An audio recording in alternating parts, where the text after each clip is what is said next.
So ayan mga kaibigan, nagkabisi na kami ngayon. So nagkabisi na kami sa pag-process ng birth certificate ni Laudisha Bright niya mga kaibigan. Memorable yan as a Christian kasi ang ano natin ngayon, we are a last church ages mga kaibigan, sa pinadayag sa Revelation we are a Laodicean age, and then we are a bride of Lord Jesus Christ mga kaibigan. So yun yung inano ko sa kanya, pinangalan ko sa kanya para malaman niya pag lumaki siya na alam niya kung anong age na tayo ngayon na year. So yun, tapos yung nickname niya nga, yung request ni Ate Hack, and sa pamilya ni Ate Hack, sa side ni Ate Hack, sila na naman yung nagpangalan. So Arlene naman mga kaibigan yung nickname niya. Manang, shoutout Manang, busy na naman siya sa pagtingin-tingin. Chine-check niya mga kaibigan kasi malayo yung San Francisco. Yung ubi kanina pumunta, tinanong niya kung malalaki ba daw yung mga dugo ko. So hindi naman mga kaibigan, wala namang lumalabas na mga malalaki, kundi natural lang na blood, na ano siya ba, liquid siya na blood mga kaibigan. Sabi ko sa kanya before sumasakit kapag nagdidi si baby, so sana bigyan tayo ng gamot pag take doon sa bahay. So nakaligo na si kaibigan ninyo, ang gaan-gaan ng buhok ko. So ano pa tayo mga kaibigan, haggard pa tayo. Si Dodong Junjun na yan. So ano muna kami kasi ID na lang niya. So ayan mga kaibigan, labas kami. Maraming salamat sa sponsor, sa mga ninang ni Laudisha, ni Arlene, Baby Arlene. Salamat sa mga pabigay ninyo sa sa kanya. So ayan Mami B, thank you ninang Mami B, nakabili kami ng snack ko. Nag-request si Dodong Junjun at saka yung saging. And before alis si Manang, pina-snack muna ni Dodong Junjun, and magbibigay tayo sa kanya ng pera para pang-process ni Manang doon sa San Francisco. And then pangbili na namin din mga kaibigan ko ano yung mga kailangan, yung mga reseta, lalong-lalo na si baby na maliit na lang yung pampers niya. So maraming salamat Mami D and Tita, maraming salamat Tita Ninang din niya, salamat sa pabigay. So ang blessed ni Laudisha.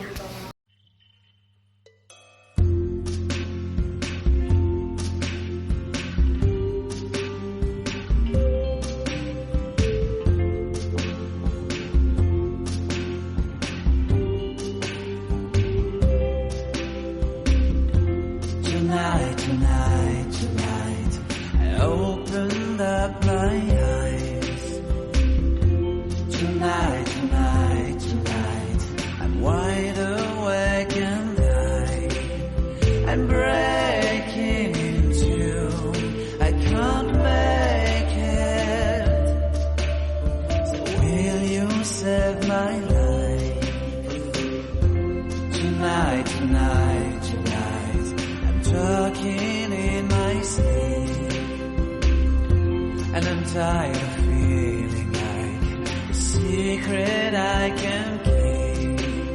I'm letting it go, I say it. So will you set me free? There's nowhere I can go inside my head. There's no place left to hide where your memory and found me tonight. So yan mga kaibigan, lalabas na sana kami ngayon. Kaso hindi pa nakadating si Manang, alas 3 na po ng hapon. And then okay na ang doktor ko. Okay na daw ako uwi, and si baby, meron siyang kanyang doktor, okay daw si baby. So si Dodong Junjun ayan, tulog na naman ang mag-ama. Ito yung ganap namin, sa isang bed siksikan kami mga kaibigan. Kami tatlo.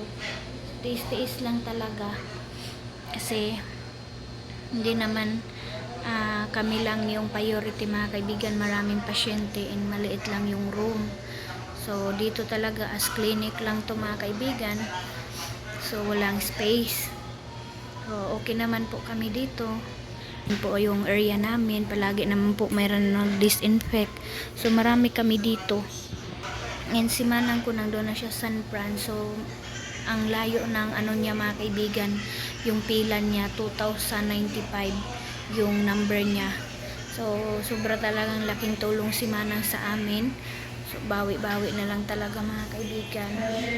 Kung wala talaga siya, sino na yung mag-process sa akin? Kasi si Dudong Junjun ninyo, hindi talaga siya sa mga ganyan. So about sa birth ni baby, nandito na.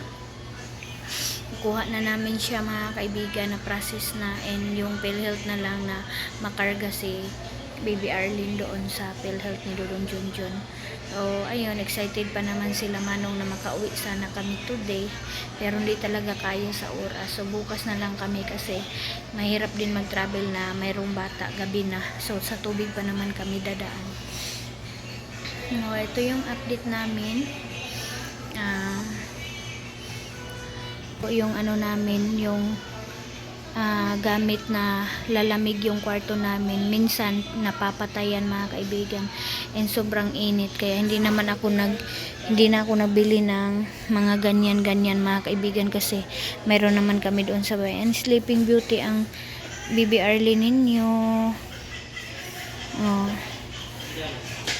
Ang watcher niya, So yan mga kaibigan, sobrang lalaki ng ano natin, yung didi natin, yung sobrang lalaki, pero ang hina ng milk. Tapos yung gamit ko dito mga kaibigan, ayan, wala na kaming pagkain, binigyan kami ng card, yung mga kahit batas dito namin mababasa lahat, and then ito na lang yung nalagay dito. So kanina nagpa-snack tayo kay Manang, so wala nang laman ito. So yung gamit ko po is Milo, saka yung Bear Brand mga kaibigan. Minimix ko itong dalawa para magkalaman tayo ng gatas para mayroong madidi si baby. So worth it naman mga kaibigan, mayroon naman makuha si baby sa akin. So maraming nagtanong na mga followers ko kung breastfeed ba daw si baby. Yes po mga kaibigan, kasi ang hirap mag-milk, mga kaibigan, nakakabilar yung pagtitimpla ng gatas, tapos hinahawakan mo, paano na kung makatulog ka, nabibitawan mo yung didi ni baby kapag biberon yung gamit. Kaya kung didi lang mga kaibigan, pwede mo naman siya matulugan kung kung matagal na talaga. Pero tulad ni baby, kailangan pa talaga ng guide na hindi mo din siya tulugan. Pero mas maganda talaga ang gatas ng ina mga kaibigan, kasi si King and Eileen, sa akin hindi talaga sila. Si Eileen 1 year old lang siya mga kaibigan, and si King 2 to 3 yata siya mga kaibigan. Basta ganun katagal si King sa akin, nagdidi. So si baby din, so didi pa rin din siya sa akin. Ayan, pagkatapos ko ngayon, naglinis ako dito, pinunasan ko to ng alcohol saka wipes, tapos mag-coffee ako ngayon ng Milo para mamaya pag si baby iyak, didi na naman siya sa akin. Nagsimula na naman ang kalbaryo sa init.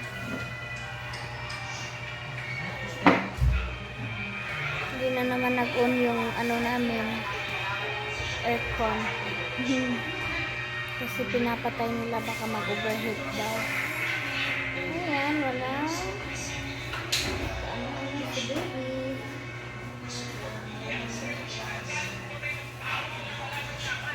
Kasi init mga kaibigan ang sitwasyon namin pag walang aircon. Ito na. Nabas niya si Arlene. Outfit niya to this video. Thank you, Mami B, sa mga damit ni baby. Lahat na suot na niya. Naghanap na ng didi, Hello. Hello. Hello baby. Ang laki, malaki pa itong ano niya mga kaibigan, oh. Pero okay lang. So iano ko to sa kanya para mas mataba siya anuhan mga kaibigan kasi sobrang liit talaga ni baby, oy. Papasok namin siya diyan mamaya. Ayan, labas na si Arlene kasi magpaaraw sila ni Manang. So, naimpake na lahat yung gamit namin kasi billing na lang talaga mga kaibigan. Ang kulang kasi nga out na kami ngayon. So, parang natagalan talaga. Kagabi pa sana kami lumabas kaso yung billing ngayon pa mga kaibigan. And tired na naman si Dudong Junjun. So ako nakabihis na tayo mga kaibigan. Doon na ako maliligo sa bahay in this latest update. Kasi baka mabinat ako na mag-travel na nakaligo. Malamig siya. And si baby hindi ko na din pinaligo. Pinunasan na lang namin ni Manang.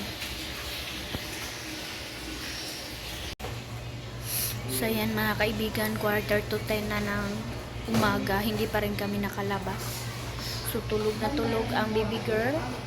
Eh, nakapagupit na si Dudong Junjun ninyo. Pinatanggal ko yung ano niya mga kaibigan. Yung bungot niya kasi gusto na niya mag-kiss. So, sabi ko bawal pa mag-kiss. Baka magka-rashes si baby. So, hindi naman siya mga kaibigan. Sa damit na lang, sa ulo. So, excited pa naman kami. Oy. Ang tagal namin tapos sila mama at saka si papa mga kaibigan. Pila sila na admit. 3 days din sila na admit sila papa at saka si mama Inday. Galibanga sila mga kaibigan.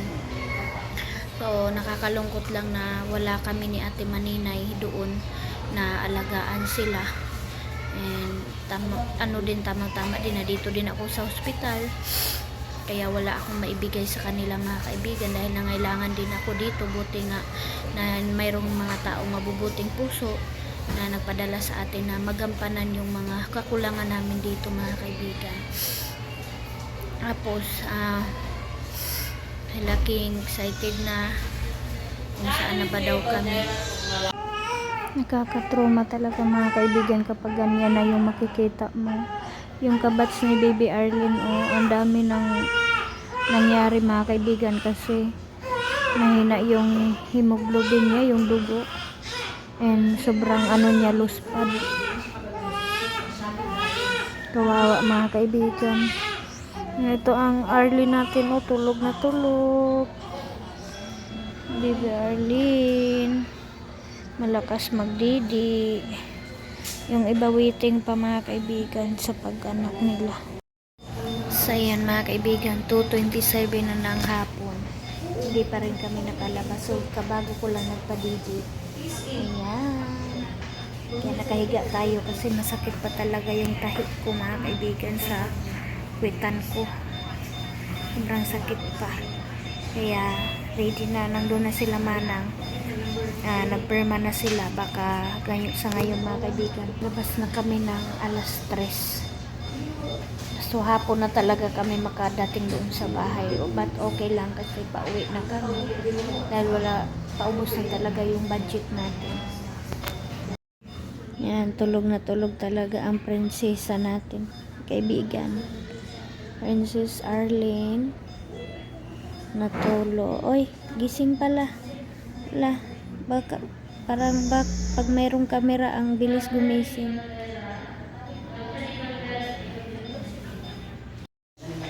So, hello mga kaibigan. Tapos na po tayo na IA. And then si Bibi, chinek na ng doktor ng kanyang pusod.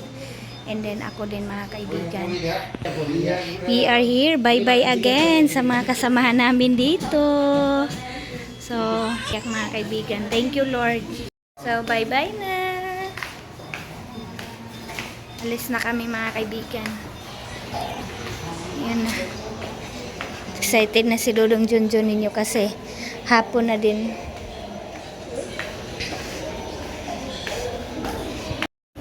So yan, ang ganda ng feelings mga kaibigan kapag ganito na yung uuwi ka na. So yan na si baby. Ano yung sasakyan namin Ito asa ko unbox. Pwede mangguro diri na tatong atong giagian. Matura. Kurbada na. Wala taya. Balik na tao. Balik na. Ngano manang? Apa nga na nagalit na kay ang balik na to para na. Aw, dead. Sila din yung tumulong sa akin. Ang bag nga dako. So yan mga kaibigan, hapon na talaga, 3:30 na ng uhapon. So nag-alala na si Manong. So thank you tita Ninang ni Arlene sa padala mo. Makabili kami ng pahanda niya doon sa bahay para welcome home sa kanya. Salamat sa padala mo and Mami B. Maraming salamat sa inyo. God bless. So doon ko na lang update sa inyo kung ano yung pahanda ni Bibi Arlene doon sa bahay bilang pasalamat namin kay God sa second life or sa pabor na lumabas siya na safety, na walang mga sakit na nakita ng mga doktor mga kaibigan. So yun yung ganap natin na maghanda tayo as pasalamat natin kay God.